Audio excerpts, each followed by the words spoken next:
Chapter 1. The Quiet Life. Margaret Taylor was no stranger to the solitude of the woods. At 52, she had chosen this life, far from the clamor of the city, nestled deep within the dense forests of New Hampshire. Her house was a quaint two-story cabin, the kind you'd see in those picturesque postcards.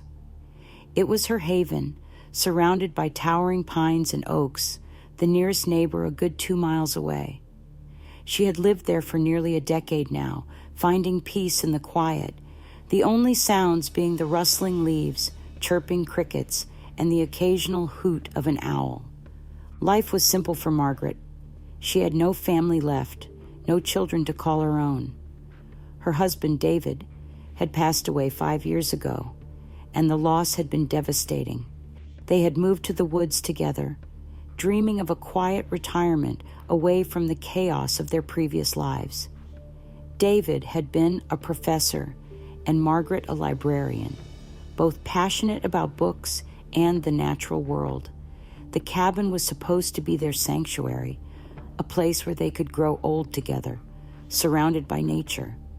But after David's sudden heart attack, the cabin had become more of a tomb than a sanctuary. For a time, Margaret had considered leaving, selling the property, and moving back to the city. But the thought of abandoning the place she had loved so much, where she had spent the best years of her life, was too painful. So she stayed, throwing herself into the routine of country living, tending her garden, chopping wood, and maintaining the cabin. It was her way of coping, of keeping the memories alive. The isolation didn't bother her. In fact, she welcomed it. She had grown used to the silence, finding comfort in the stillness of the woods.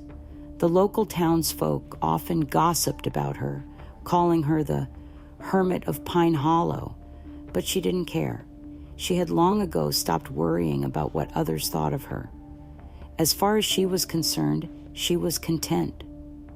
It was a crisp autumn evening when the first sign of trouble came. Margaret had just finished her dinner, a simple meal of roasted chicken and vegetables, and was settling down in her favorite armchair with a cup of herbal tea. The fire crackled in the stone fireplace, casting a warm, flickering light across the room. Outside, the wind whispered through the trees, carrying with it the earthy scent of fallen leaves. She had been reading a book, a tattered old mystery novel she had picked up at a yard sale, when she heard it, a soft, almost imperceptible sound coming from the direction of the front porch. It was faint, just a light scuffling, like the sound of dry leaves being brushed against wood. Margaret's first thought was that it was an animal, perhaps a raccoon or a stray cat. It wasn't uncommon for creatures of the forest to wander onto her property, but something about the sound made her uneasy. It wasn't the frantic scratching of a raccoon or the tentative steps of a deer. It was deliberate, almost as if something or someone was testing the integrity of the porch. She put down her book and listened, her heart beating just a little faster. The sound came again, this time more pronounced. A soft tap, like a finger gently rapping on the wooden boards. Margaret frowned, rising slowly from her chair. She wasn't the type to get easily spooked, but there was something unnerving about that sound. She crossed the room to the window, pulling back the heavy curtains to peer outside. The porch was empty, bathed in the pale light of the moon. The trees cast long, spindly shadows across the yard, but there was no sign of movement, no sign of anything out of the ordinary. She let the curtain fall back into place, shaking her head. "You're getting paranoid, old woman," she muttered to herself, trying to dismiss the unease that had settled in her chest. It was probably just the wind, she reasoned. The weather had been unpredictable lately, with strong gusts blowing through the trees, causing all sorts of noises. But even as she tried to rationalize it, Margaret couldn't shake the feeling that something wasn't right. She walked to the front door, her footsteps muffled by the thick carpet, and hesitated with her hand on the doorknob. There was no reason to be afraid, she told herself. It was just an animal. Still, she reached for the flashlight she kept by the door, flicking it on before unlocking the door and pulling it open. The cold night air rushed in, making her shiver. She stepped out onto the porch, the wooden boards creaking under her weight. The beam of the flashlight cut through the darkness, illuminating the yard and the edge of the forest beyond. The trees stood tall and silent, their branches swaying gently in the breeze. Margaret swept the light across the porch, then down to the steps, but there was nothing there. No animals, no footprints, nothing to explain the noise she had heard. The only sound was the rustling of leaves and the distant hoot of an owl. She stood there for a moment, her breath visible in the chilly air, before shaking her head again. Probably just a squirrel, she muttered, though the explanation didn't quite sit right with her. She stepped back inside, closing the door firmly behind her and locking it. As she returned to her armchair, trying to get back into her book, she couldn't help but feel a lingering sense of unease. The night seemed darker than usual, the shadows in the room deeper, more oppressive. But she forced herself to push the thoughts away, telling herself she was just being silly. She had no idea that tonight, something far more terrifying than a raccoon or a stray cat was lurking in the woods, watching her every move. Chapter 2. The Visitor. The next few nights passed uneventfully, and Margaret began to relax, convincing herself that the noise she had heard was nothing more than a figment of her imagination. She went about her routine as usual, tending to her garden during the day and curling up with a book in the evening. But the feeling of unease never fully left her. It was as if a dark cloud had settled over the cabin, a sense of foreboding that she couldn't quite shake. She found herself glancing out the window more often, her eyes scanning the edge of the woods for any sign of movement.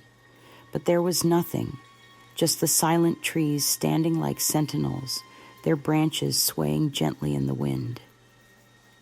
It was on the 5th night after the initial noise that things took a darker turn.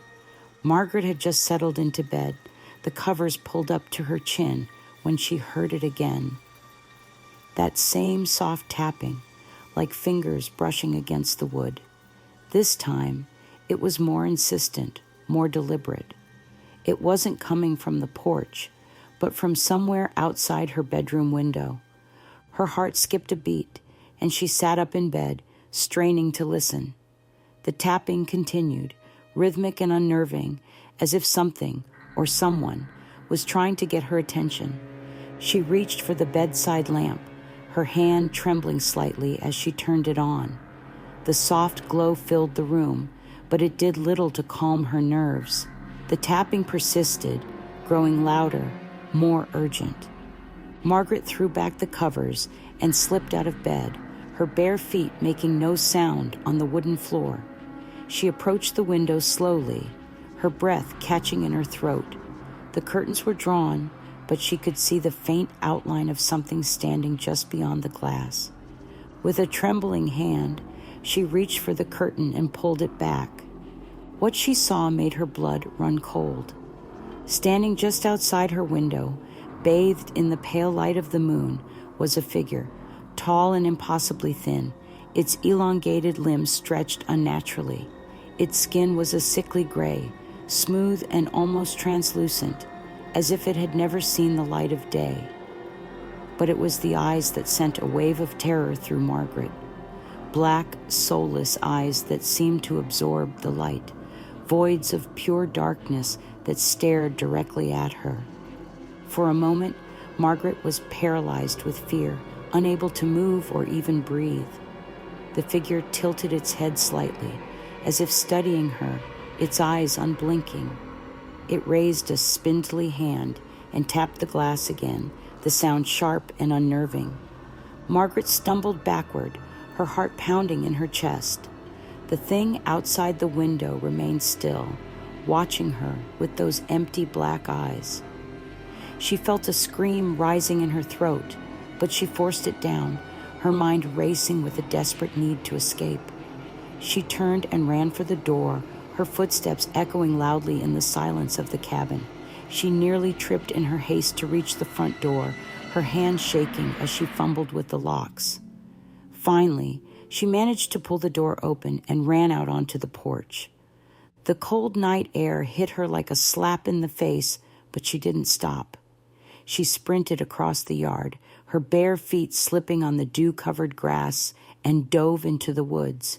She had no plan, no clear destination in mind, only the primal instinct to get as far away from that thing as possible.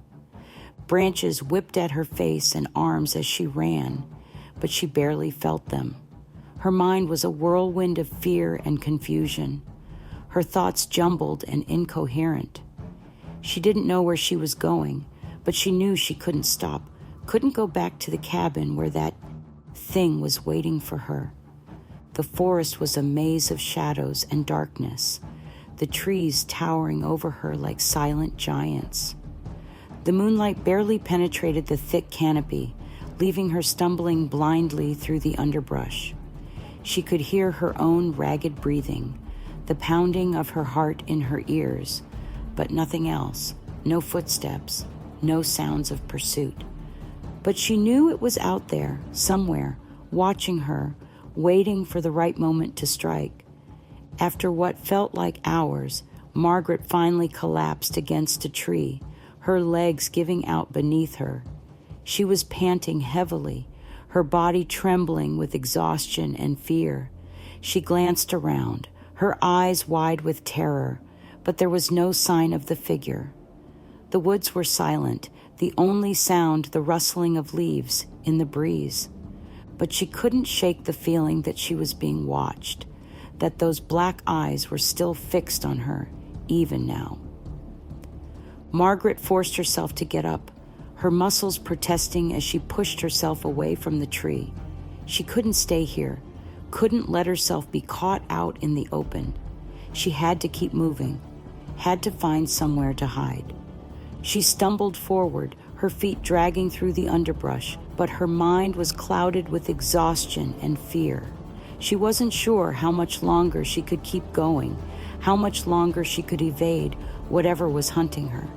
And then, through the trees, she saw it, a faint light, flickering in the distance. It wasn't the cold, white light of the moon, but something warmer, more welcoming. Hope flared in her chest, and she forced herself to move faster, her legs burning with the effort. As she drew closer, she realized it was a house, a small cabin much like her own. The light was coming from a window, and she could see the faint outline of a figure moving inside. Margaret nearly cried with relief. She wasn't alone out here. There was someone else, someone who could help her. She stumbled toward the cabin, her desperation driving her forward. But as she reached the edge of the clearing, she stopped dead in her tracks, her heart sinking in her chest. Standing just outside the cabin, silhouetted by the warm light from the window, was the same tall, thin figure that had been outside her window.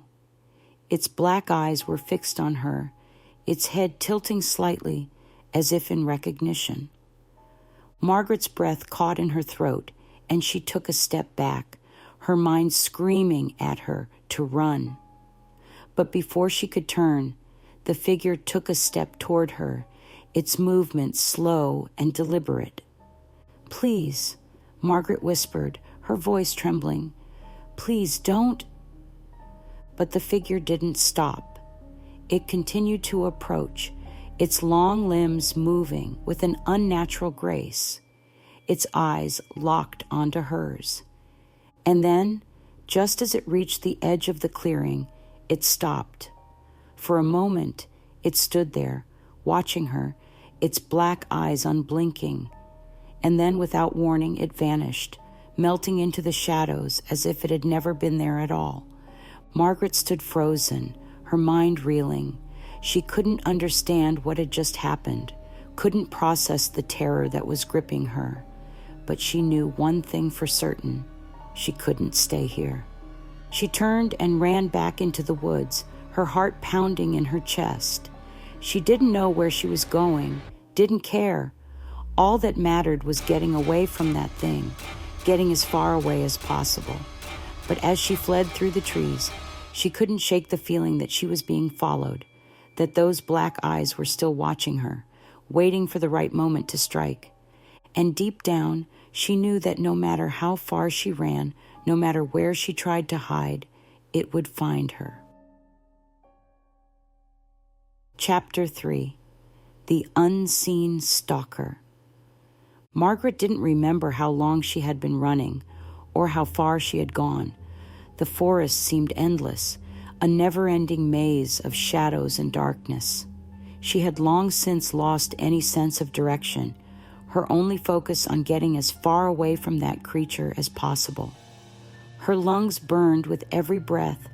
Her legs felt like lead, but still, she pushed forward, driven by a primal fear that refused to let her rest. At some point, she stumbled upon a small stream, its water glistening in the pale moonlight. She collapsed at the edge, plunging her hands into the icy water and splashing it onto her face. The cold shock brought her mind back into focus, if only for a moment. She glanced around, her breath coming in ragged gasps, but there was no sign of the figure. The woods were silent once again, the only sound the gentle trickle of the stream and the rustling of leaves in the wind.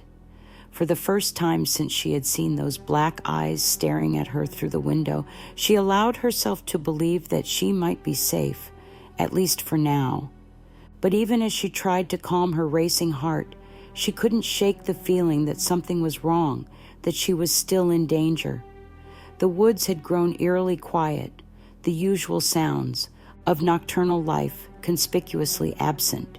It was as if the forest itself was holding its breath, waiting for something to happen. Margaret pushed herself to her feet, her legs trembling beneath her. She had to keep moving, had to find somewhere safe. But where? The cabin she had seen was no longer an option. Whatever that thing was, it had been there too. And her own cabin was out of the question. There was nowhere left to run, nowhere left to hide. She thought briefly about heading toward the town, but it was miles away, and she had no idea if she could make it that far. And even if she did, what then? How could she explain what had happened, what she had seen? No one would believe her. They would think she had gone mad, that the isolation had finally gotten to her. But she had no other choice. She had to try. With a renewed sense of determination, Margaret turned and began making her way through the woods, following the stream as it wound its way through the trees. She moved quickly, but cautiously, her senses on high alert for any sign of the figure. But the forest remained silent, the shadows deep and foreboding.